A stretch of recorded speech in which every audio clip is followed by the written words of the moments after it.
Hello guys, সবাই কেমন আছো? আশা করি অবশ্যই তোমরা ভালো আছো।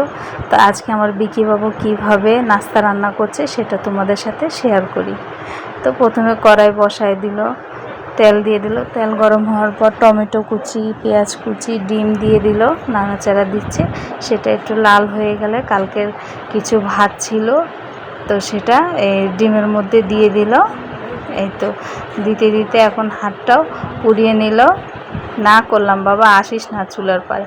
না মা, আমি রাঁধবো। তো যাই হোক, হাতটা পুড়িয়ে নিলে এই যে এখন আমি ভাতটা রান্না করছি। বলছি যা, মুখটা ধুয়ে তুই রেডি হ, স্কুলে যাবি না? তো ও গেল মুখ ধুতে, আপনারাও দেখতে পাচ্ছেন। বলছে মা তাড়াতাড়ি নাস্তা নিয়ে আসো, আমার খুব খিদে পাইছে। তো এই তো নিয়ে গেলাম, দেখে বলছে মা খুব গ্রান, কি সুন্দর। তো মা খাওয়া লাগবে না, দেখেই বোঝা যায় অনেক স্বাদ হয়েছে। আমি বলছি আগে খাবি তো। তো খাওয়ার পর বলছে মা অনেক সুন্দর হয়েছে, কিন্তু এর মধ্যে একটু সস দিলে খুব ভালো হয়। তো আমার ছেলে সব খাবারেই সস দিয়েই খায়। তো বললাম বাবা এর মধ্যে সস দেওয়া লাগবে না। বলছে না মা তুমি দাও, আমি খাই। খাওয়ার